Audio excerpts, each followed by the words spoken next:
স্বাগত আমন্ত্রণ খেলাধুলা নিয়ে ইন্ডিপেন্ডেন্ট টেলিভিশনের নিয়মিত আয়োজন যত খেলায়, সাথে আছি ফেরদৌস ইসলাম। আর শুরুতেই জানাবো শিরোনাম।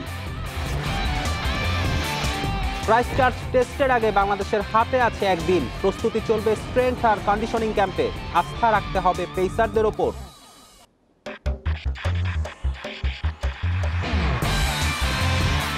নিউজিল্যান্ডের টাইগারদের সিরিজ জয় সম্ভব, পারফরমেন্সে সহায়ক হতে পারে টস ভাগ্য, মন্তব্য আইকনিক সাকিব আল হাসানের।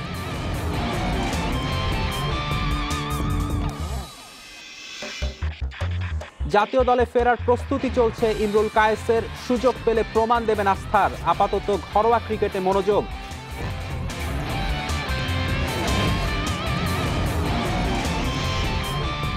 নয়া কোচ পাচ্ছে জাতীয় দল, স্প্যানিশ হ্যাভিয়ার ক্যাব্রেরার সাথে আনুষ্ঠানিক চুক্তির অপেক্ষা, বাফুফে টিমস কমিটির মিটিং কাল।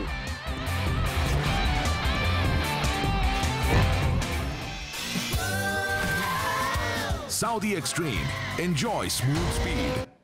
ক্রাইস্টচার্চে রিকভারি সেশনে ব্যস্ত সময় কাটিয়েছে বাংলাদেশ। বৃষ্টি বাগড়ায় মাঠে অনুশীলনের সুযোগ মেলেনি। দ্বিতীয় টেস্টের আগে আর মাঠের অনুশীলন হচ্ছে না টাইগারদের। বাংলাদেশের জয় বিশ্ব ক্রিকেটের জন্য ভালো মনে করছেন নিউজিল্যান্ডের ব্যাটার রস টেলর।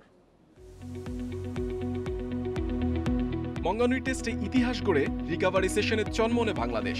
এবাদত তাসকিন শরীফুলরা নিজেদের চাঙা রাখতে শুরু করেছে প্রস্তুতি। মিরাজ শান্তরাও ফিটনেস ঠিক রাখায় ব্যস্ত। শনিবার স্ট্রেংথ ও কন্ডিশনিং ক্যাম্প টিম টাইগার্সের। ক্রাইস্টচার্চ টেস্টেও টাইগার পেস ইউনিটের গতি আর সুইংয়ের উপর নির্ভর করবে নিউজিল্যান্ডের ব্যাটারদের স্কোর। মাউন্ট মঙ্গনই টেস্টে এবাদতের সাথে তাসকিন ও শরীফুলের বোলিং ধারে ধসে পড়ে কিউই ইনিংস। হ্যাগলি ওভালের কন্ডিশনেও দাপট দেখানোর সুযোগ এই পেস ট্রায়াল।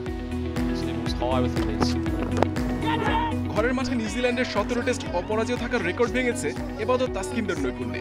সাদা পোশাকে টাইগারদের সেরা সাফল্য সমীহ আদায় করেছে প্রতিপক্ষের কাছ থেকেও। ক্রাইস্টচার্চে কিউইদের জন্য সিরিজ বাঁচানোর লড়াই।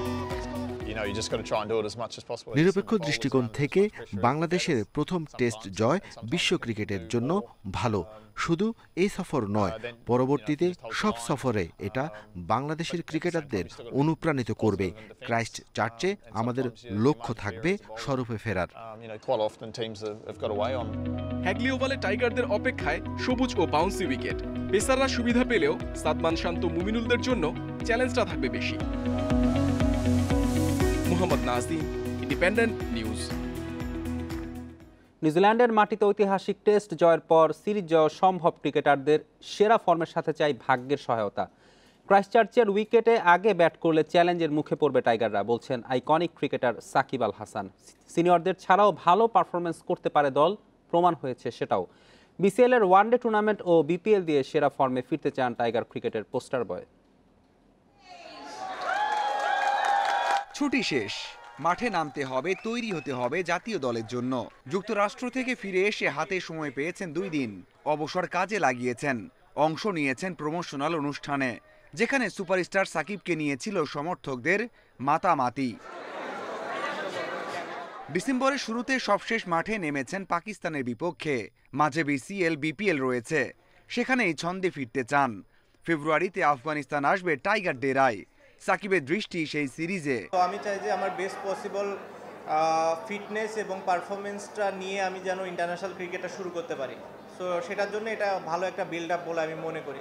সো যদি আমি বিসিএলের কয়েকটি ম্যাচ খেলতে পারি এবং তারপরে বিপিএলের ম্যাচগুলো থেকে কনফিডেন্সটা নিতে পারি, সামনে আমাদের আফগানিস্তানের সাথে ওয়ানডে এবং টি20 আছে, আমার কাছে মনে হয় এই ওই দুইটা ফরম্যাটকে খুবই ভালোভাবে কমপ্লিমেন্ট করবে। সো সেই কারণেই আসলে এই প্রস্তুতিটা নেয়া। নিউজিল্যান্ড রূপকথার রেশ এখনও কাটেনি। একটা সময় রেশ কেটে গেলেও যার প্রভাব থেকে যাবে দীর্ঘদিন। জয়টা থেকে টাইগাররা পাবে সামনে এগিয়ে যাওয়ার প্রেরণা, বড়দের হারানোর সাহস।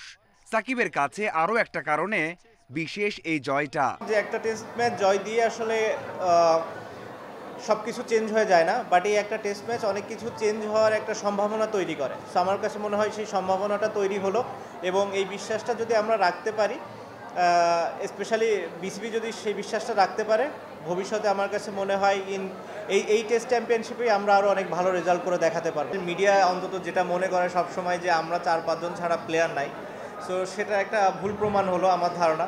এবং তাদেরকে যদি এভাবে রেসপন্সিবিলিটি দেওয়া যায়, তারা ভবিষ্যতে আরও ভালো করবে বলে আমি মনে করি। প্রথম ম্যাচ জিতে স্বপ্নের পরিধি বেড়েছে বাংলাদেশের। অন্তত সিরিজ আর হারতে হচ্ছে না। বুকে সাহস রেখে সিরিজ জয়ের দিকেই নজর থাকবে মমিনুলের দলের।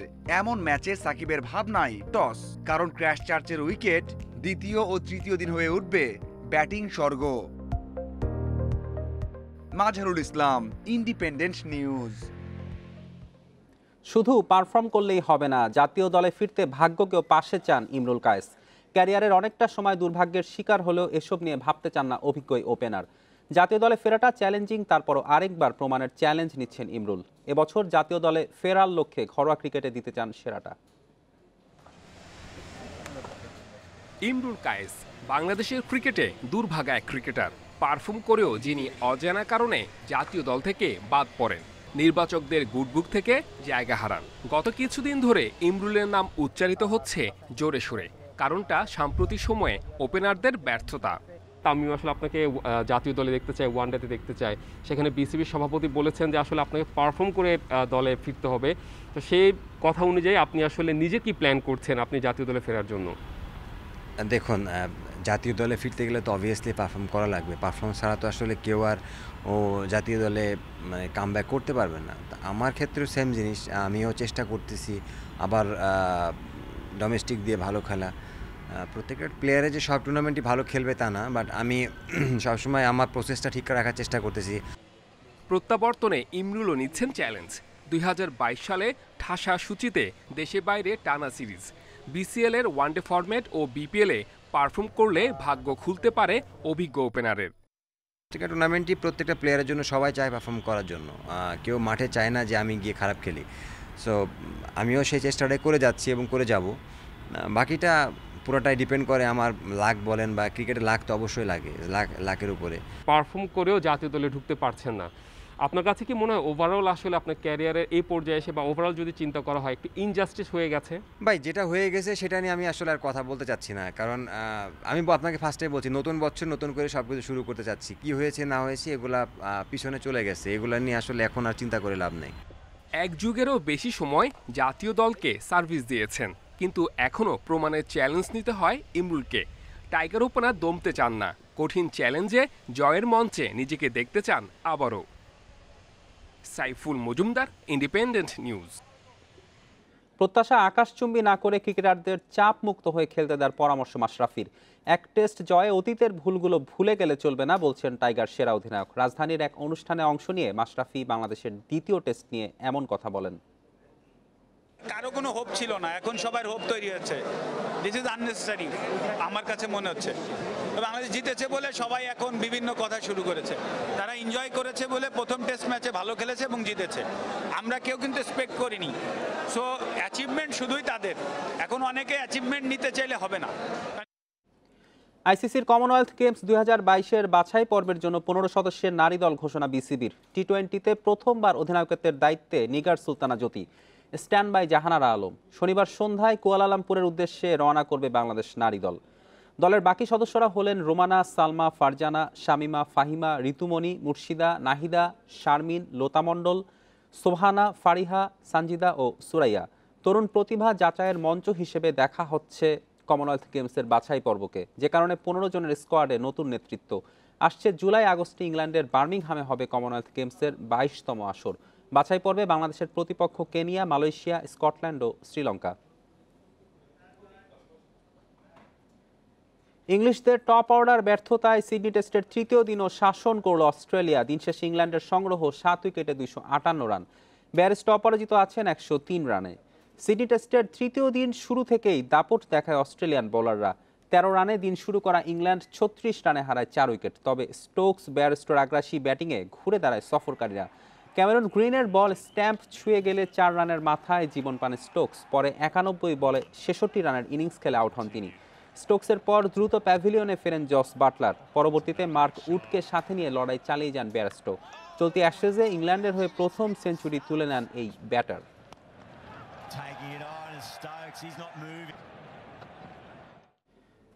অবশেষে জাতীয় দলের পূর্ণ মেয়াদে কোচ নিয়োগ দিতে যাচ্ছে Bafufe. Barca academy coach Javier Cabrera আছেন ফেডারেশনের পছন্দের শীর্ষে। স্প্যানিয়ার্ডের সাথেই 1 বছরের চুক্তি করতে যাচ্ছে বাংলাদেশ ফুটবল ফেডারেশন। কোচ জেমিডের বিকল্পের খোঁজে ছিল বাফুফে। জাতীয় দল পেতে যাচ্ছে নতুন কোচ।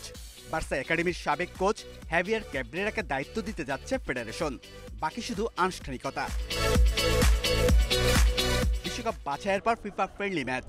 কিরগিজস্তান ও ফিলিস্তিনের বিপক্ষে হতাশাজনক পারফরমেন্সে দায়িত্ব হারান কোচ জেমিডে। মাঝে বসুন্ধরার কোচ অস্কার ব্রুজন ও আবাহনের মারিও লেমোস পালন করেছেন খণ্ডকালীন দায়িত্ব। আমার মনে হয় যে এটা কালকে মিটিং আছে, তারপরে আপনার এটা আপনাদেরকে অবহিত করতে পারবেন। সবকিছু ঠিক থাকলে বৃহস্পতিবার ঢাকায় আসছেন ক্যাব্রেরা। এশিয়ান কাপের সামনে রেখে জাতীয় দলের দায়িত্ব দেয়া হচ্ছে তাকে। লাল সবুজদের কোচ হিসেবে যেই আসুক, প্রয়োজনে সব ধরনের সহযোগিতার আশ্বাস অন্তর্বর্তীকালীন কোচদের। জাতীয় দলের বাইরে থাকা কোনো সমস্যা না, সব সময় বাংলাদেশকে সমর্থন দিয়ে যাব। জাতীয় দল ও তাদের কোচ যে কোনো সহায়তায় পাশে পাবে। এর আগে কোনো জাতীয় দলের দায়িত্ব পালন না করলেও উয়েফা প্রো লাইসেন্সধারী Cabrera Spanish club Deportivo Alaves ও বার্সার নর্থ ভার্জিনিয়া একাডেমির কোচের দায়িত্ব পালন করেছেন। আছে এশিয়াতে কাজ করার অভিজ্ঞতাও। 2013-15 মৌসুমে ভারতীয় স্পোর্টিং গোয়ার সহকারী কোচের দায়িত্বে ছিলেন 37 বছর বয়সী এই Spaniard. Shamim Ahmed, independent news, Dhaka. চলতি বছরের টুর্নামেন্টের সূচি প্রকাশ করেছে দক্ষিণ এশিয়ার ফুটবলের সর্বোচ্চ নিয়ন্ত্রক সংস্থা সাফ। দুপুরে ইজিএম এর ভার্চুয়াল বৈঠকে সূচি চূড়ান্ত করা হয়। এবছর 5টি টুর্নামেন্ট আয়োজন করবে সাফ, যা শুরু হবে 15 মার্চ ভারতে নারী অনূর্ধ্ব 18 চ্যাম্পিয়নশিপ দিয়ে। জুলাই অনূর্ধ্ব 20-এর খেলাও হবে ভারতেই। আগস্টে শ্রীলঙ্কায় রয়েছে অনূর্ধ্ব 17 চ্যাম্পিয়নশিপ। একই সময় নেপালে হতে পারে নারী চ্যাম্পিয়নশিপ। আর বছর শেষ হবে অনূর্ধ্ব 15-র খেলা দিয়ে, যদিও এখনও আসরের সূচি চূড়ান্ত করেনি সাফ।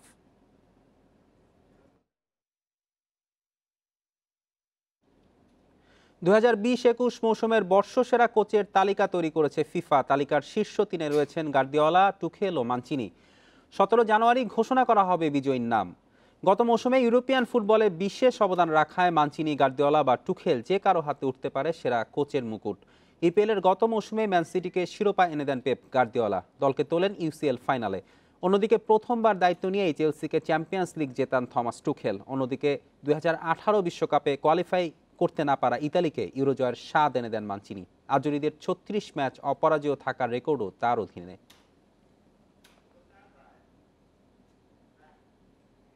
নতুন বছরের শুরুতে বুন্দেসলিগায় মুখোমুখি হচ্ছে বায়ার্ন মিউনিখ ও মনশেনগ্লাডবাখ। ম্যাচ শুরু হবে রাত 1টায়। লিগে টানা 6ষ্ঠ জয়ের লক্ষ্যে মাঠে নামছে বায়ার্ন মিউনিখ। গত নভেম্বরে অক্সবার্গের কাছে 2-1 গোলে হারার পর দারুণ ছন্দে আছেন মুলার, গ্যানাব্রি, লেভানডস্কিরা। সব মিলে অপরাজিত টানা 8 ম্যাচ। তবে চলতি মৌসুমে ডিএফবি পোকালে বাভারিয়ানদের 5-0 গোলে উড়িয়ে দেয় মনশেনগ্লাডবাখ। সেই আক্ষেপ নিশ্চয়ই খোঁচাতে চাইবে নাগেলসম্যানের দল। 43 পয়েন্ট নিয়ে লিগের শীর্ষে আছে জার্মান জায়ান্টরা। নোভাক জকোভিচ ইস্যুতে উত্তপ্ত টেনিস বিশ্ব। সরকারের অনড় অবস্থানে এবারের অস্ট্রেলিয়ান ওপেনে বিশ্বসেরা তারকার অংশ নেওয়া অনিশ্চয়তার মুখে পড়েছে। ভিসা বাতিলের বিরুদ্ধে আইনি লড়াই চালিয়ে যাবে টেনিসের ওয়ার্ল্ড নাম্বার 1। অন্যদিকে জকোভিচকে বন্দী রাখার অভিযোগ অস্বীকার করেছে দেশটির প্রশাসন। নোভাক জকোভিচকে নিয়ে তৈরি সংকটের মাঝেও এগিয়ে চলছে অস্ট্রেলিয়ান ওপেনের প্রস্তুতি। দিন 10 সময় নেই, একে একে আসতে শুরু করেছে বিশ্বের টেনিস তারকারা। তবে করোনা টিকা না থাকায় ভিসা বাতিলের পর জোকোর ঠাঁই হয়েছে ভিসা ডিটেনশন হোটেলে। সার্বিয়ান টেনিস সুপারস্টারের ভিসা বাতিলের ঘটনায় দুই দেশের কূটনৈতিক সম্পর্কের টানাপোড়েনও শুরু হয়েছে। পাল্টাপাল্টি বক্তব্যও দিয়েছে দুই দেশের প্রধানমন্ত্রী। টুর্নামেন্ট কমিটির সবুজ সংকেতের পরও দেশটির এমন সিদ্ধান্তে ডিটেনশন হোটেলের সামনে প্রতিবাদ সমাবেশে নেমেছে জকো সমর্থকরা। এরই মধ্যে অবস্থান পরিষ্কার করেছে অস্ট্রেলিয়ার স্বরাষ্ট্র মন্ত্রণালয়। সামাজিক যোগাযোগ মাধ্যমে গুঞ্জন, আটকে রাখা হয়েছে সার্বিয়ান এই মহাতারকাকে। জোকোর বাবাও বলেছেন তেমনটা, তবে অস্ট্রেলিয়ান কর্তৃপক্ষ যা অস্বীকার করেছে। ওরা কার্যত বন্দী করে রেখেছে নোভাককে। ওকে অবরুদ্ধ করে রাখার পাশাপাশি পুরো সার্বিয়া এবং সার্বিয়ানদেরও আটক করেছে। শুরুতেই বলতে চাই, জকোভিচকে অস্ট্রেলিয়ায় বন্দী রাখা হচ্ছে না। সে যে কোনো সময় চাইলে অস্ট্রেলিয়া ছাড়তে পারবেন। নিয়ম অনুযায়ী কোভিড ভ্যাকসিন না দিলে, কেন দেওয়া হয়নি তার মেডিকেল রিপোর্ট দেখালে আমরা তাকে অনুমতি দিব। গত বছর থেকেই কোভিড ভ্যাকসিনের বিপক্ষে নোভাক জকোভিচ। ইতিমধ্যে আইনি লড়াই শুরু করেছেন ডিফেন্ডিং চ্যাম্পিয়ন। তবে সোমবারের আগে ছাড় পাচ্ছেন না জকো, সেটা নিশ্চিত। যদিও অভিযোগ আছে ভিসা পেতে জকোভিচের জমা দেওয়া নথিপত্রের প্রক্রিয়া অনুসরণ করে আরও 3 খেলোয়াড় এরই মধ্যে প্রবেশ করেছে অস্ট্রেলিয়ায়। Kamrul Hasnat, independent news. এই ছিল আজকের যত খেলা। ইন্ডিপেন্ডেন্ট টেলিভিশনের সব খবর বিস্তারিত জানতে চোখ রাখুন ফেসবুক, ইউটিউব ও টুইটারে। আমন্ত্রণ আমাদের পরের আয়োজনে।